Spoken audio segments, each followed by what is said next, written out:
Hello guys, let me introduce myself. My name is Alexander, I'm from Crimea, and last 4 years I spent in Denmark, in Copenhagen, and I worked in both small startup and it failed, and then I worked for a major TV company in Denmark called TV2. Can you hear me well? Yeah. And in the back of the room, can you hear me? Cool. So while we are fixing some hardware issues, good. I'll tell you a few words about. Thanks. A few words about the speech I'm gonna have. I can't teach you anything, mostly because I'm a PHP developer. But there are some things above the technology. It's just some highlights or hints that I learned the hard way in Denmark. I just want to share with you. If any one of you go abroad or work for a company from abroad, these things might help you. And this is the developers or gray t-shirt. One of the symbols of developers, they told me, is the tractor. So if you have a tractor, you're ready to go abroad, maybe these hints will help you. So first thing, just let me quiz you first. This speech is about 5 things to master, to learn before you go abroad. What do you think they could be? Just guess. English, you saw. Anything else? Just say what you think. Common sense, yes? Soft skills, good one. Okay. What's that? Muscles. No, the hard skills. Yes. It doesn't help. We'll start with English. It's the slide number 1. I'm sure you've been told 100 times to learn English, and you know it's a must. So this time we'll focus not only on the words, like field set, checkbox, label, and whatever you know in web development. My point is it shouldn't be like in a comedy club, like together because, sorry, please, Windows XP, chicken McNuggets, this thing that all these 5 skills, my experience is based on, you see a few guys talking and you know that this guy is from Ukraine, Russia, Belarus, from Soviet Union. So these things are the signs of that. So if we get rid of that, we'll just rock. We'll be like, the guy's gonna like us more. Because from my impression, the Europeans have no symbol of Ukraine right now. And that's mostly because of one thing called Iron Curtain. Do you know what Iron Curtain is? Железный занавес. We don't know how to trade, work, and talk with foreigners, and they don't know anything about us. They still think we are kind of a mix of gypsies and Mongols. Sad but true. And Chernobyl and Maidan, that's all they know. So English, we'll talk about, am I good here? We'll talk about some weird things about English. First thing, it's only 5% in Ukraine in total, not developers, in total. Only 5%, if we trust to Wikipedia, know English. Developers are better, but it could be better. Let's test. That's a real life example. We were in UK and we couldn't call because there wasn't enough money. How would you say like, hey, this is my money and I want to make calls?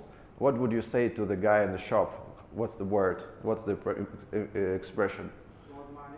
What's that? How to get money. How to get? I want to get money. Recharge. Anything else?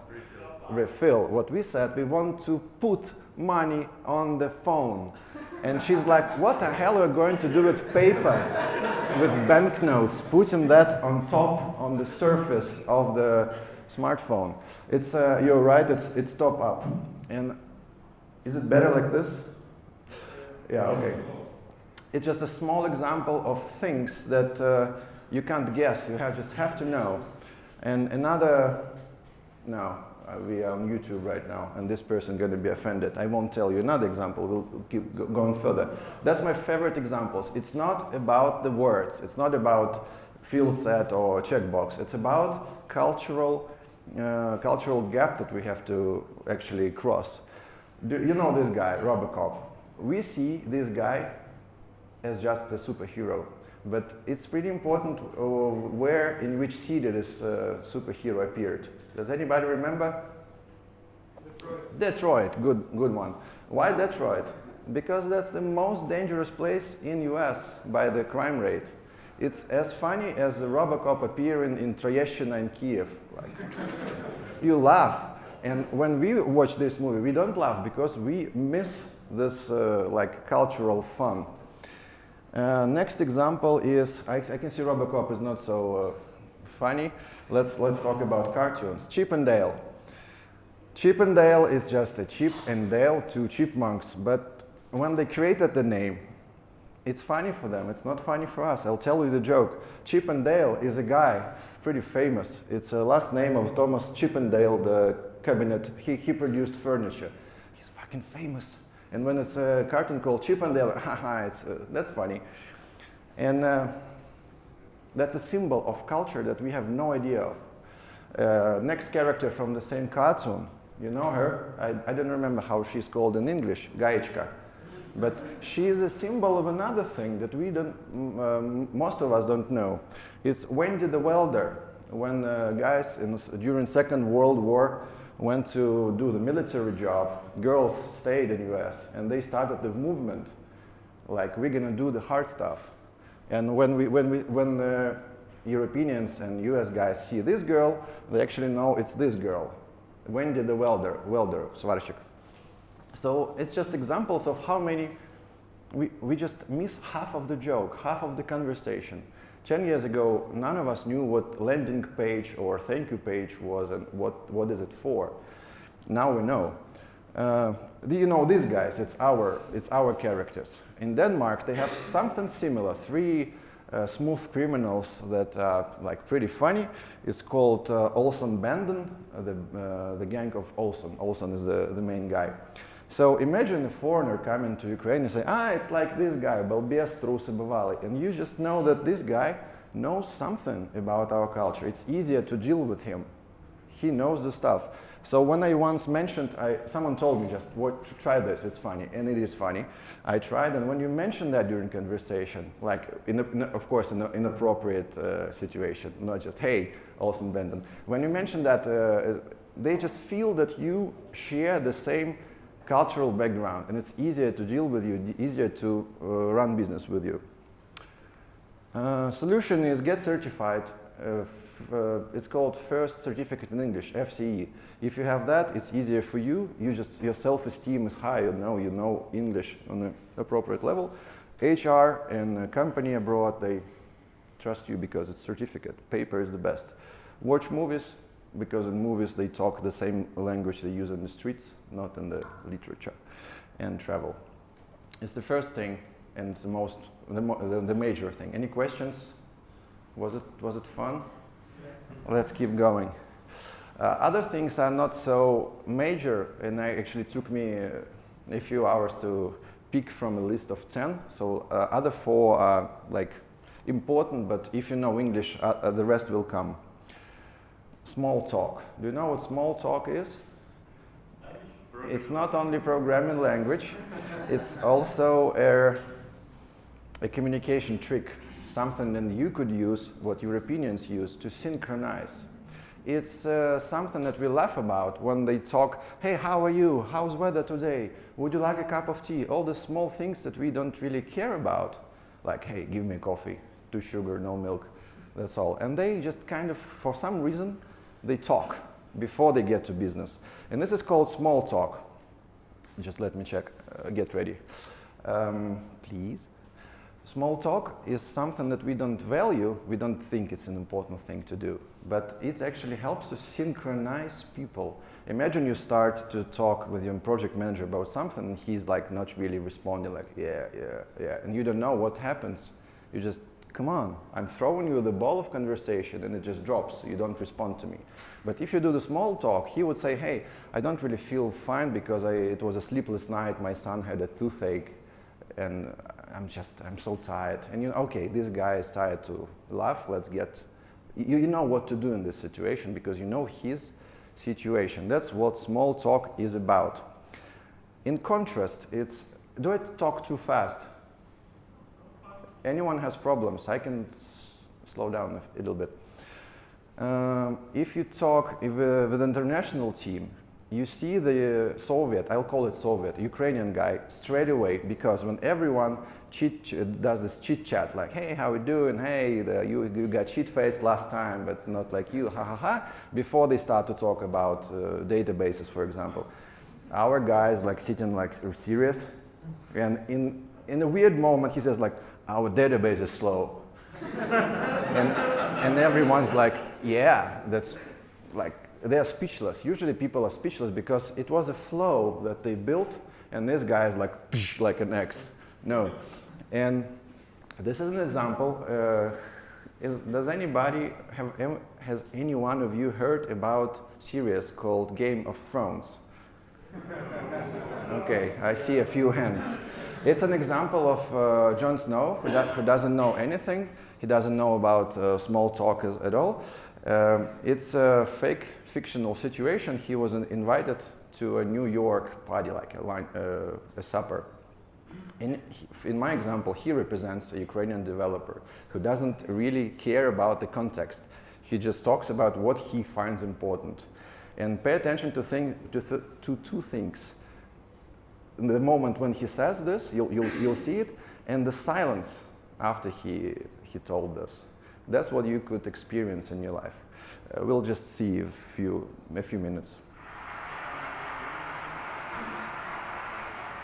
Thank you all so much for coming over. Of course, this is so nice. You know, I actually walked here all the way from Brooklyn. because That's the it's so small beautiful. talk. New York is gorgeous in spring. Spring is officially sprung. Winter is coming.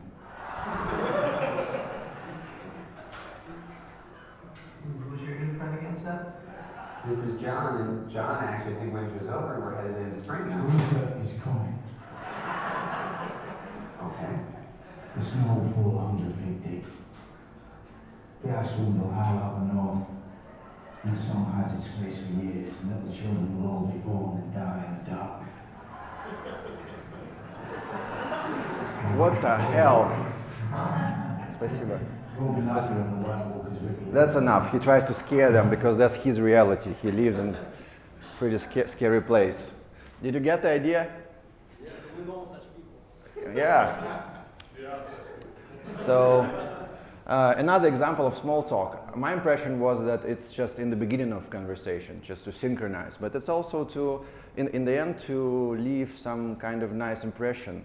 So, like aftertaste. So when in Denmark, when you buy something, they tell you not only buy, it's Friday, today's Friday, they're gonna say, have a good weekend. And you, in your mind, like, oh shit, it's Friday, true. And you feel this tiny, let's call it orgasm, because weekend is coming. And this feeling gets attached to the shop you're buying it from. And they know it, they know how to trade. That's why they tell it. They mean it. It's not fake like smiles in McDonald's, they mean it. And just before I came to this conference, I had to send a letter in a post office. And I know this old ladies, just like they're never smiling, and they're like, oh, 5 hryvnias and stuff. And I told them that, and they smiled. I was the last client when this Friday evening, and I think their Friday evening became a little bit better. So, small talk is important. Questions here? No? How much time do we have? Okay, nice. Louder, okay, sorry, this microphone is so sensitive. Let's keep going. Now, territorial aggression. Nobody talks about territorial aggression. I think, yeah. Do you know what it is? It's a psychological term when mates protect their area. Dogs, lions and other, they leave some kind of DNA, and they don't really welcome other people coming and look into the screen, taking their chairs, taking their headphones, and they can become really, no, lions can't have screens, but I'm making a connection to people when we behave like that. And does it click in your mind when someone stands behind you and you don't really feel comfortable, like, don't look at my screen? And you, after that, try to sit back to the wall. How many of you sit back to the wall? Not so many, that's good, that's good. How many want? Are we talking about, are we on the same page? You know what I mean? When you don't really, when you try to protect something and you come to your workplace and you see your chair is gone, you feel something, you join the dark side in that moment. Like, where is my chair? And now I feel a little bit nervous because I'm going to show you a real life picture from my workplace because I was so surprised. God bless. I hid the faces. That's a good thing. So a developer, my teammate, asks our architect to come and help with the code. And you can guess who the architect is in this picture. This guy, maybe it's too dark, this guy just put his leg on the table of a developer. And for me, it was like a kind of domination. I'm the boss here, I'm gonna decide. But in Denmark, in UK as well, it's kind of, it's not so dirty in the streets, and it's just comfortable to sit like that. So nobody cared, it's only me like, what the hell? And I think he put another leg after. And they actually work pretty well together. There is like it's not nervous situation, no trouble. It's just comfortable for everyone except me because I came from another environment. But that's not the only thing. This chair he sits, my colleague sits on, is the chair of a project manager. And TV2 is kind of, I can't compare with anything in Ukraine. It's kind of ORT in Russia. It's like major TV station. And our project manager runs whole show, the like CTO of everything. He runs whole technical stuff. He's pretty important, but charming guy, but very important. That's his chair. In Ukraine, you would like, oh, I don't know, especially when he comes. And he comes, then you can see him behind the smiley face. He saw that his chair is gone, but guys are working. They talk about TV2DK is the biggest site of Denmark. And they run it right now, they work on something. So he just took another chair. Chairs are like, it's not entities, it's value objects. You can have as many as you like. So he took another chair and just works behind them without disturbing. That was surprising for me. So I would say that I don't think any one of us should just change something in our daily routine. But when you come there, when you get the tractor and go there, just don't get surprised if something is gone. It's not a humiliation. You are an immigrant, we're gonna take your chair. Nothing like that. They just need a chair. Anything here? Oh, we keep going? Less hierarchy. It's another thing connected with aggression, territorial aggression. Maybe it's only from my perspective. When someone gets a label like a lead developer, a project manager, he or she starts to behave a little bit different. Like he or she thinks that his or her word is more important than the others, not only in technical questions, but even like after work, like, hey, I'm the boss and you guys are working for me. And I worked in, not in IT only, I worked in настройки. I don't know how to say it in English. And there you feel it a lot. So maybe it's just a legacy feeling from me in my soul. But I feel like when you come back to Ukraine, at times it feels like it hurts. This hierarchy thing. Hierarchy is hierarchy. When a leader tells you what to do and you. It's hard to explain actually how hierarchy works. But my point is that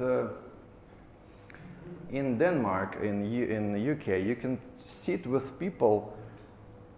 That was exactly the moment when the guy from Zakarpattia tried to smuggle the cigarettes.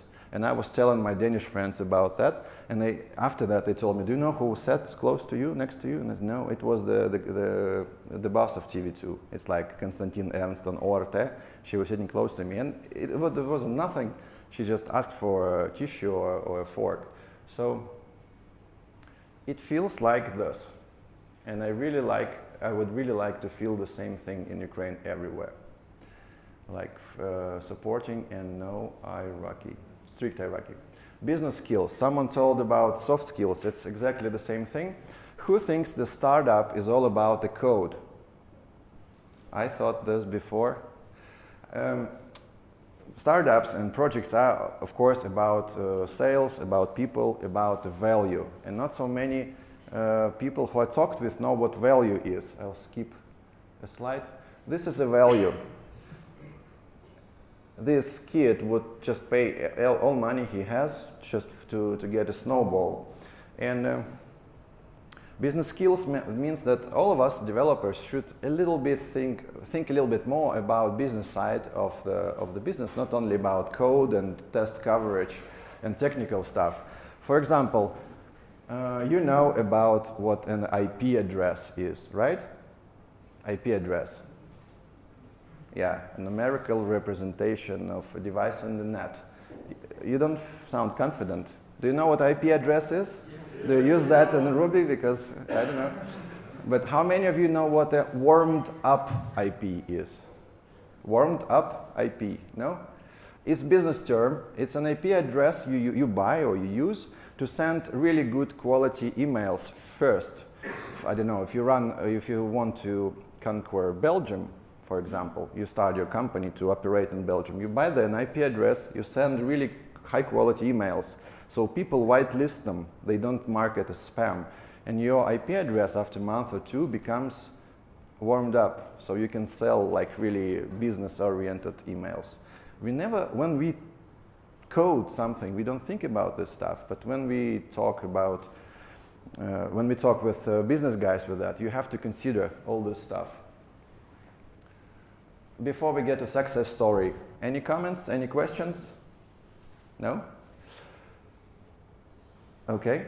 Success story. I was told yesterday about a really successful guy from Lviv who traded with Europe, and he applied all those things. It's the guy who was a slave on galley. That's a really famous metaphor right now in Ukrainian IT, I was told. Like we work on slaves and we have a leader. Yeah, maybe. And if you become a lead developer, it's just a galerная лычка, a label. So this guy was a slave. He was a Cossack, I think. He knew Turkish, so he was a translator, but he fell into slavery. His name was Yuri Kulchitsky. Do you know this guy? Yeah. So you know the story. I'm gonna repeat just for YouTube people.